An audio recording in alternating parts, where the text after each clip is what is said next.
realitas politik di lapangan tidak semudah itu. Jadi bisa saja nanti di pilkada khususnya Lampung, Gerindra dengan PDI. Perjalanan pilkada-pilkada kita selama ini tidak ada yang menggambarkan koalisi ideologis. Yang saya tahu di Lampung itu ada keadaan politik yang agak khas. Orang Lampung pasti tahu bahwa di Lampung itu ada partai ke-19. Ada partai ke-19 ini perannya, pengaruhnya saya menduga masih akan besar. Partai ke-19 ini, kalau kita lihat saat ini, Mas, dalam perjalanannya belum menentukan sikap. Dengan mengundang artis ini, artis-artis itu hanya sekelas Pantura yang saya lihat sekarang yang diundang. Ikut main, ya, ikut main langsung, itu pasti kepentingannya terkait, ya, terkait antara tadi itu rumus dasar kuasa politik dan kuasa ekonomi. Yang pasti, ya kan, kopi itu bisa dinikmati, ya, dalam kondisi pahit, ya, tanpa gula, ya kan. Ada kopi yang nikmatnya itu memang harus ada gula.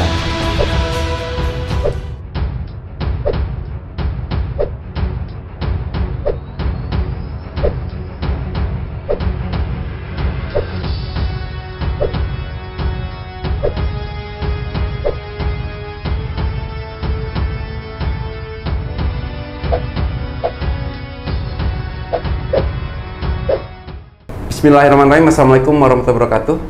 Jumpa lagi bersama saya Wira Hadi Kusuma dalam program Wira Corner.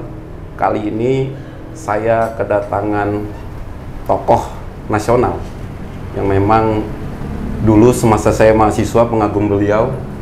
Beliau mantan Ketua Umum PB HMI. Setelah itu menjadi Ketua Umum juga Partai Demokrat. Sebelumnya juga masuk ke tim 7, tim 11 dalam penyusunan undang-undang pemilu, verifikasi parpol dan sebagainya macamnya. Dan beliau adalah sosok juga menginspirasi kepada kaum muda kala itu, aktivis baru yang memang karena sepak terjangnya di pergulatan nasional. Saya pun salah satu pengagum beliau. Setelah pasca beliau juga tersandung sebuah kasus yang dalam Wira Corner ini saya tidak terlalu ingin membahas kasus itu karena sudah banyak dibahas di podcast-podcast yang lain.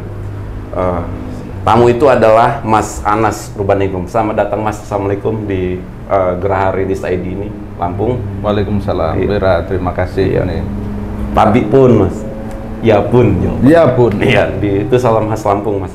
Nah, memang program Wira Corner ini Mas, seperti yang saya sampaikan, hanya membahas tentang mengundang tokoh-tokoh tentang nasional maupun lokal untuk membahas sebuah entah itu politik, ekonomi, budaya dan yang lainnya.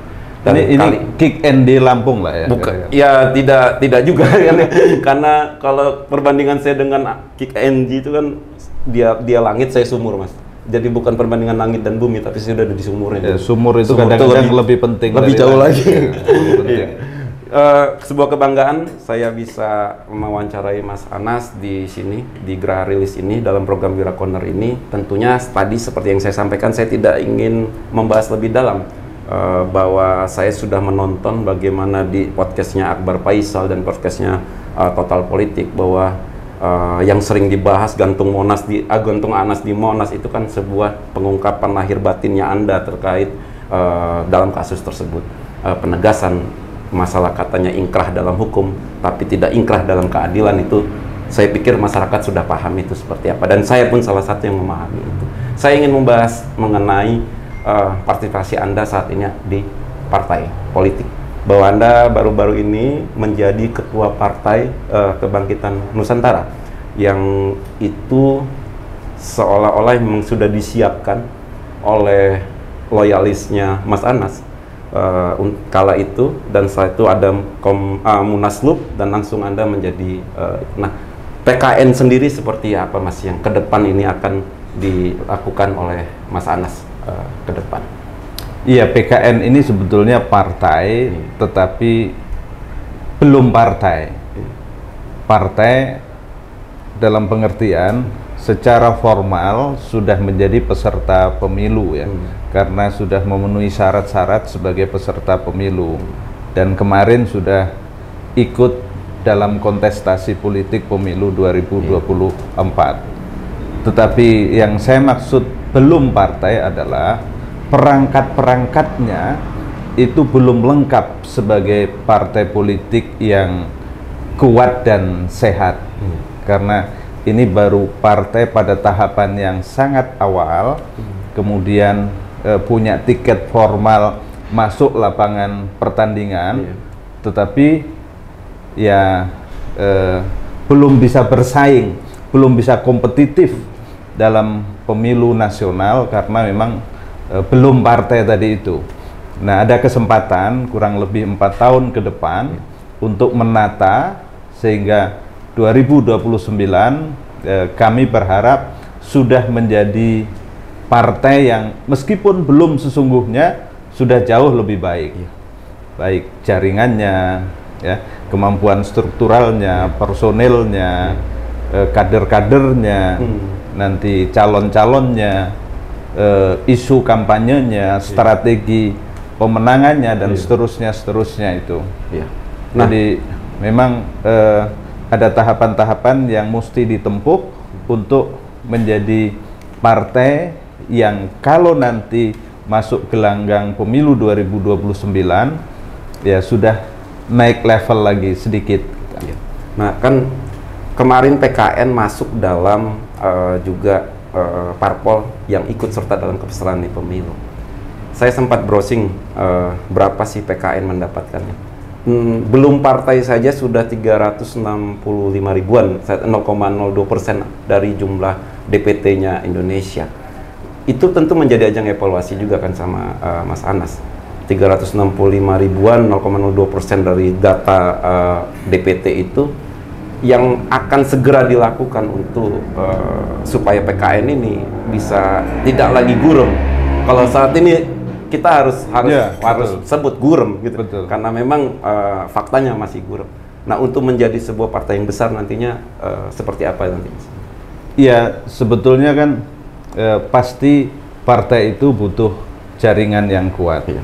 Partai itu butuh kader-kader yang kualifikasinya mumpuni, memadai. Partai itu butuh ideologi, platform, dan juga program yang bisa nyambung dengan harapan pemilih. Partai itu juga butuh dukungan logistik yang cukup.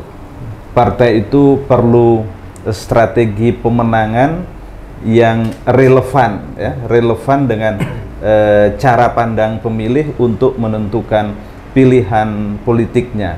Hal-hal itu yang harus kami siapkan 4 tahun ke depan ini, sehingga itu tadi saya sebut 2029 ketika masuk lapangan, ya kualifikasi pemainnya sudah ya setara dengan Liga 1 lah.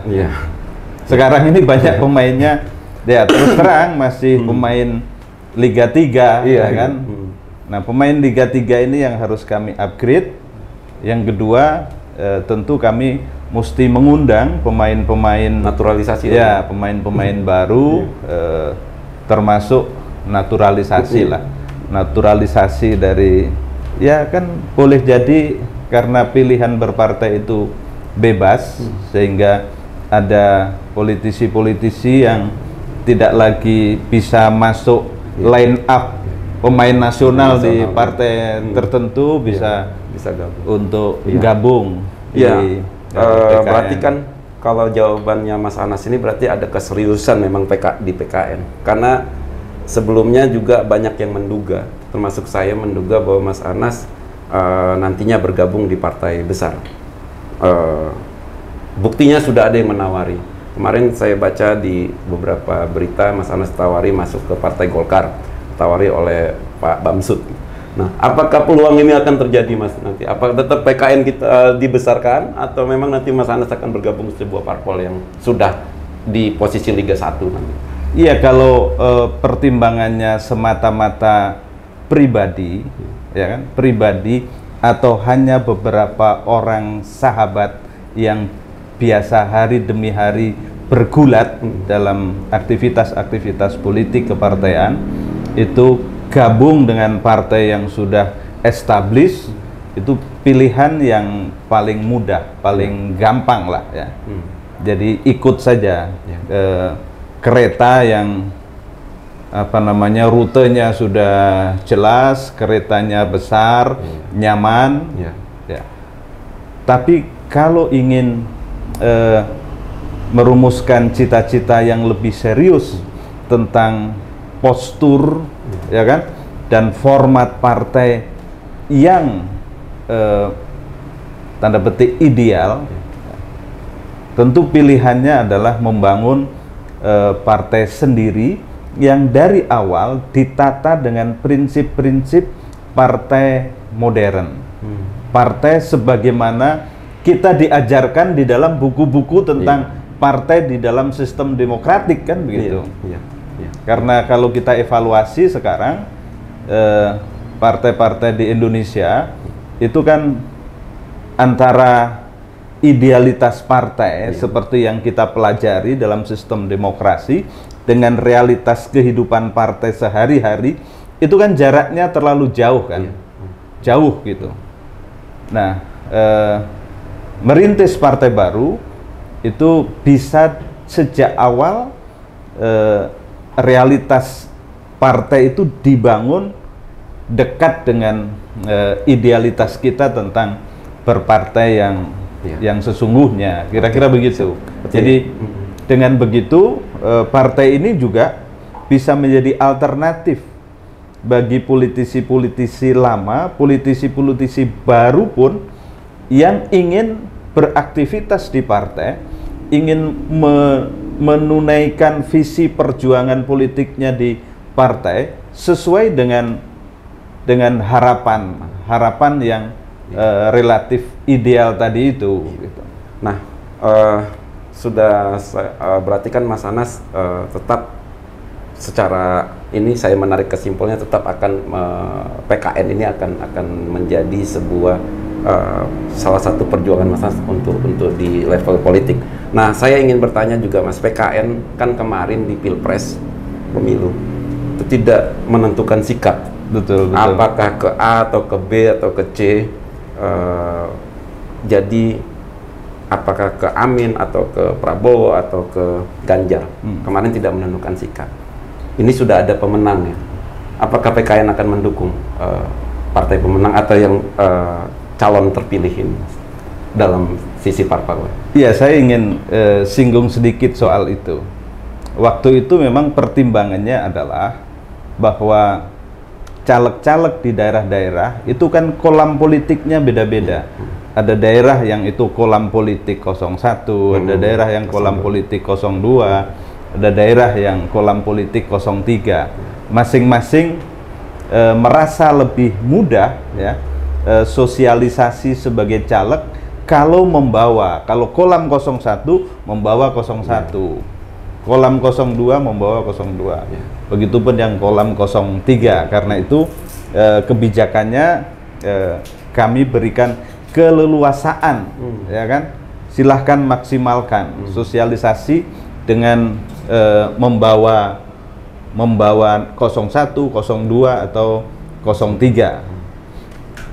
Baru kemudian kalau ada putaran kedua akan diputuskan, karena tidak ada lagi relevansi dengan pemilu legislatif kan.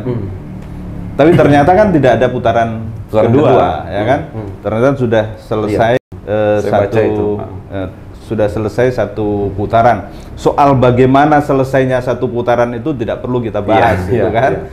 Tidak perlu kita bahas. Sudah tahu persis bagaimana selesainya itu juga sudah selesai. Nah, ke depan seperti apa?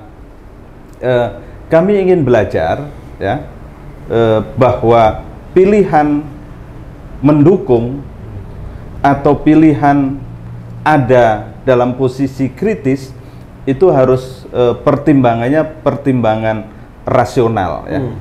Rasional itu dalam politik harus sesuai dengan garis partai, ya. sesuai dengan apa namanya pertimbangan-pertimbangan mana yang paling bermanfaat, bukan hanya buat partai, tetapi buat demokrasi kita ke depan, bukan pragmatis ditawari apa dapat apa. Ya, kalau pertimbangannya itu kan sama dengan keadaan yang ingin kita koreksi tadi itu kan. Jadi kami tidak ingin buru-buru karena itu. Kita lihat nanti formasi pemerintahannya seperti apa, formasi koalisinya seperti apa, terus potret di parlemen juga seperti apa. Nah, untuk demokrasi kita butuh apa? Tapi sudah ada yang PDKT. Kenapa? Pemenang ini sudah yang PDKT. Iya, kalau PDKT itu kan sejak lama, karena di 01 banyak kawan-kawan, 02 banyak kawan-kawan, 03 banyak kawan-kawan. Maksud saya pasca pemenangan. Pasca yang sekarang menang sudah ada PDKT. Kan tidak ada partai atau politisi yang tidak berkomunikasi lah kan, pasti. Dan masih ditimbang-timbang tawaran bergabung atau tidak ke. Ya, memang itu tadi saya sampaikan ke teman-teman, lebih bagus kita tunggu saja formasinya seperti apa. Karena kita berpikir menata partai itu salah satunya butuh ruang politik. Ruang politik yang lebih bagus buat PKN nanti itu kan belum tentu kalau bergabung pasti lebih bagus. Iya. Atau belum tentu kalau mengambil jalan di luar belum tentu lebih bagus. Makanya kita lihat dulu formasinya. Apa yang paling dibutuhkan oleh kepentingan pembangunan demokrasi? Definisinya kepentingan pembangunan demokrasi itu kan apa yang diharapkan oleh publik kan, apa yang diharapkan oleh rakyat. Nah, kalau PKN yang masih baru itu kemudian bisa nyambung dengan apa yang diharapkan oleh rakyat, nah di situ kan artinya ada definisi masa depan kan gitu. Kalau tidak kan bagaimana mendefinisikan masa depan? Sulit gitu. Nah, saat ini saya ingin membahas tentang Lampung juga, Mas, pilkada. Mas salah satu tokoh politik yang juga saya yakin Lampung tidak masuk menjadi pengamatan Mas Anas, karena Lampung DPT terbesar kedua di Sumatera setelah Sumatera Utara, dan saya yakin juga Mas Anas banyak histori juga untuk di Lampung. Saya ingin membahas tentang pilkada, Mas. Menurut Mas nanti, apakah koalisi KIM itu, Koalisi Indonesia Maju itu juga akan berlaku dalam pilkada atau cair? Koalisi cair? Iya, begini, setiap koalisi yang dibangun secara nasional itu selalu ingin diturunkan sampai bawah. Ya, biasanya. Itu prinsip dasarnya begitu. Diturunkan tingkat provinsi, diturunkan tingkat kabupaten kota. Pasti seperti itu. Tetapi realitas politik di lapangan tidak semudah itu. Karena bangunan koalisi nasional itu untuk dibikin paralel betul dengan tingkat provinsi atau kabupaten kota itu tidak selalu bisa diwujudkan, karena ada realitas-realitas lokal yang kadang-kadang lebih berpengaruh, ya kan, di dalam bangunan koalisi pilkada itu. Saya kasih contoh misalnya ya, di Jakarta itu ada pembahasan serius, KIM itu ingin mendorong RK ke Jakarta misalnya, ya kan. Tetapi kan di dalam proses itu ada kepentingan spesifik masing-masing partai untuk misalnya menjaga basis politiknya.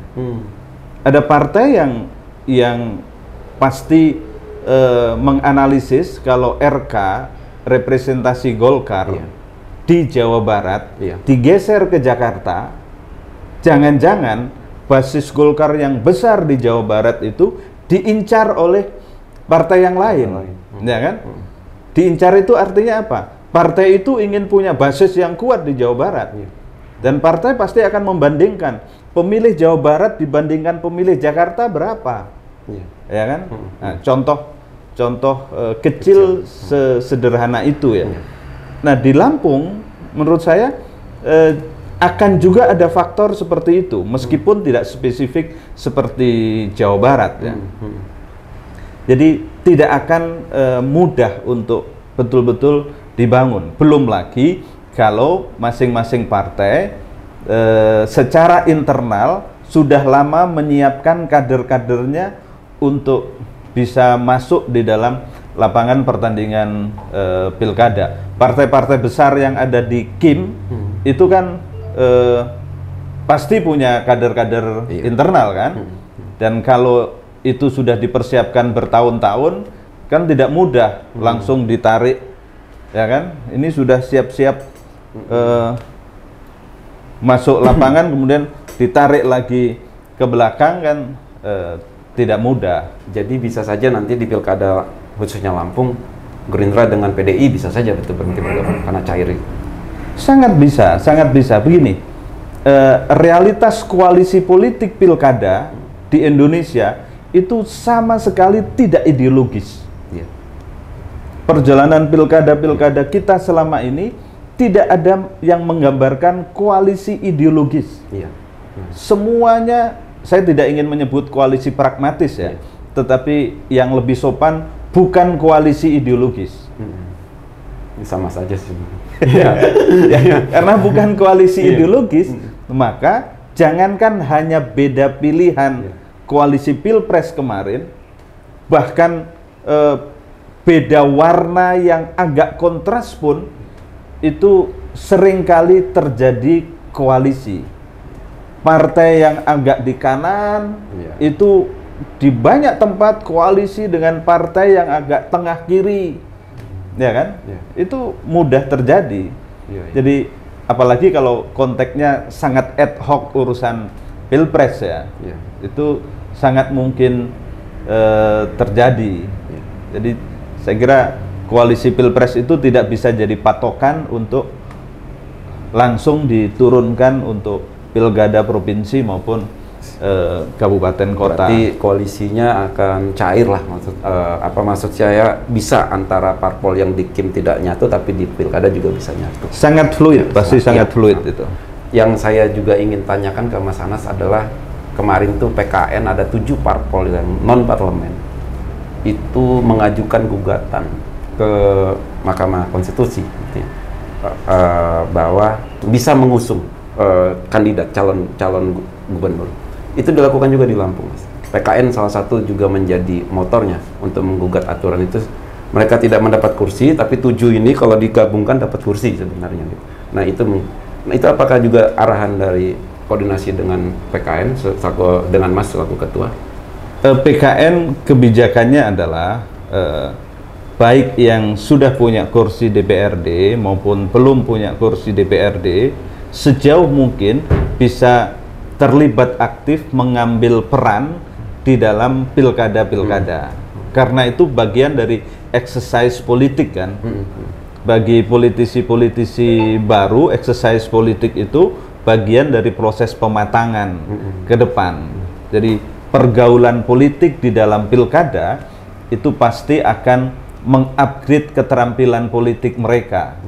Dan karena itu memang PKN menginstruksikan, instruksi itu bukan bahasa yang tepat ya, meminta kepada jajaran partai di provinsi, kabupaten, kota untuk bersiap-siap terlibat aktif sekurang-kurangnya membangun koalisi dengan partai-partai non parlemen sehingga tidak dilihat satu persatu, ya tidak dilihat satu partai, tetapi dilihat sebagai gabungan partai. Kalau dilihat sebagai gabungan partai, kemudian dikonfirmasi dengan hasil pemilu, itu suaranya kan cukup signifikan. Dan kalau pilkada yang tidak noken, kan beda satu suara itu sesuatu kan gitu.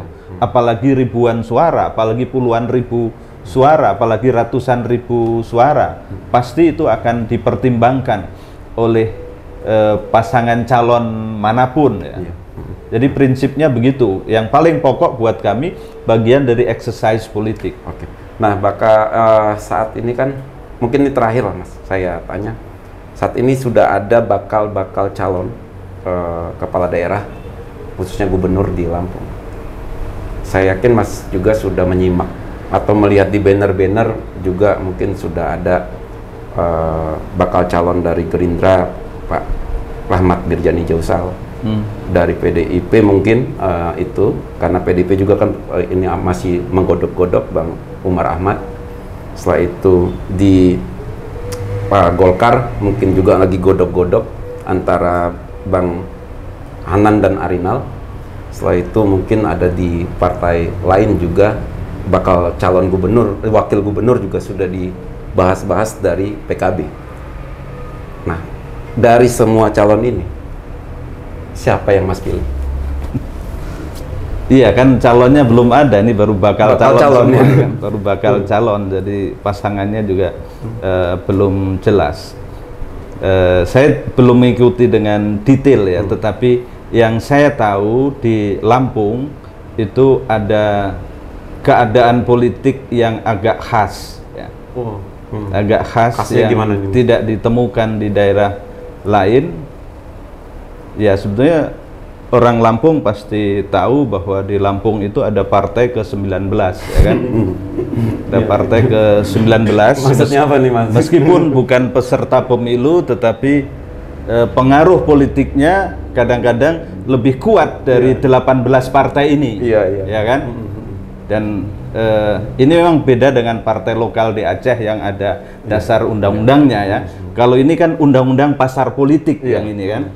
Nah, undang-undang pasar politik ini kadang-kadang sangat kuat, ya kan? Realnya sangat kuat. Saya masih tetap menduga bahwa komposisi pasangan calon dan proses koalisi ini akan dipengaruhi oleh partai ke-19 ini. Saya masih menduga itu akan terjadi. Tentu karena ini di Lampung dan orang Lampung tahu semua, tidak elok kalau saya sebut partai ke-19 itu apa, ya kan? Kalau ini di Jakarta atau misalnya di Kalimantan saya perlu sebut karena kan nggak tahu, tapi kalau Lampung tidak perlu disebut. Tapi itu menurut saya masih akan punya pengaruh di dalam proses pembangunan koalisi, di dalam proses menentukan pasangan calonnya, dan terlebih lagi di dalam proses pemenangan pilkadanya nanti. Ada partai ke-19 ini perannya, pengaruhnya saya menduga masih akan besar. Nah ini saya nambah nih Mas, mohon maaf nih pada Mas Anas. Ya sudah terakhir ya. Satu lagi, partai ke-19 ini menarik soalnya Mas. Saya ingin menanyakan partai ke-19 ini karena sekali ini saya minta maaf sama Mas, nambah pertanyaan sama pemirsa juga saya minta tambah satu ini. Partai ke-19 ini, kalau kita lihat saat ini Mas, dalam perjalanannya belum menentukan sikap. Karena kalau pengalaman 5 tahun lalu dan 5 tahunnya yang lalu itu belum tanda-tanda dia ketika bersikap itu sudah terasa 2 tahun, 1 tahun sebelumnya. Ini udah hitungan bulan belum terasa kotak-katik dia bermain ini, belum terasa. Buktinya Mas masih kopi saja nih disajikannya atau apa gitu kan, karena kan biasanya dia beriklan kemana-mana, makin lancar ininya dengan sosialisasi yang sangat wah, dengan mengundang artis ini. Artis-artis itu hanya sekelas Pantura yang saya lihat sekarang yang diundang, yang lain belum ini. Nah maksud saya ini kan menandakan bahwa itu belum bermain, belum ikut-ikut, belum cawe-cawe, atau belum menentukan sikap atau tidak. Nah, itu yang ingin saya tanya Mas.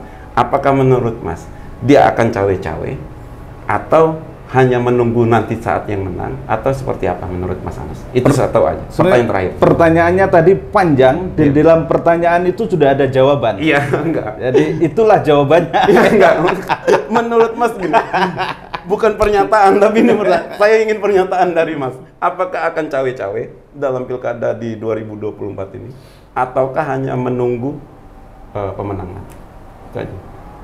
Ya, saya tentu Anda lebih tahu tentang itu, tetapi di dalam rumus politik di lapangan itu pertemuan kuasa politik dan kuasa ekonomi itu hampir tidak terhindarkan. Iya. Jadi ya rasanya rumus dasar itu akan bisa menjadi panduan di dalam memproyeksi apa yang akan terjadi di Pilkada Lampung. Atau bisa juga dipaksa tidak bisa ikut main karena ada yang mengunci. Ya bisa saja, bisa. Jadi apa namanya, ikut main, ya ikut main langsung, Iya. itu pasti kepentingannya terkait, ya terkait antara tadi itu rumus dasar kuasa politik dan kuasa ekonomi. Iya. Kalau misalnya memutuskan, ya memutuskan tidak ikut main langsung, berarti kan sedang bekerja untuk memperlancar yang lain, ya kan? Ya kan? Iya. Berarti ikut main itu untuk memenangkan, Iya. ya kan? Tidak ikut main itu artinya untuk memenangkan juga, Yang lain. ya kan? Iya dong, Iya. ya kan? Jadi intinya akan tetap sama, Iya. ya kan? Iya. Teknisnya yang berbeda, intinya sama. Intinya adalah pertemuan interest di situ. Iya. Oke. Sebenarnya banyak sih, saya sudah terkunci pertanyaan terakhir tadi. Jadi mungkin nanti akan saya di ruang diskusi lain saya akan lebih dalam lagi untuk Tapi yang pasti, ya kan, kopi itu Iya. bisa dinikmati, ya, Karena ada rasa dalam pahit. kondisi pahit, Iya. ya, tanpa gula, ya kan. Ada kopi yang nikmatnya itu memang harus ada gula, Iya. ya kan. Nah itu bisa terjadi dua-duanya. Tetapi prinsipnya adalah bagaimana kopi ini dinikmati. Nggak mungkin kopi ini bukan untuk dinikmati. Iya, tergantung selera penikmatnya kan. Kira-kira Oke. gitu. Mungkin itu pemirsa bincang saya, diskusi saya dengan Mas Anas Urbaningrum terkait PKN, terkait juga pilkada di Lampung, adanya partai ke-19 yang Mas Anas mengklaim tadi bahwa kita semua tahu siapa itu partai ke-19-nya. Saya berharap nanti akan ada diskusi lanjutan dengan Mas Anas, mungkin dalam sebuah momentum yang lain dengan Mas Anas. Dan saya mohon maaf jika dalam memandu diskusi ada kesalahan, dan pada Allah saya mohon ampun, karena di Lampung ini banyak juga warga Nahdien ini Mas sekarang.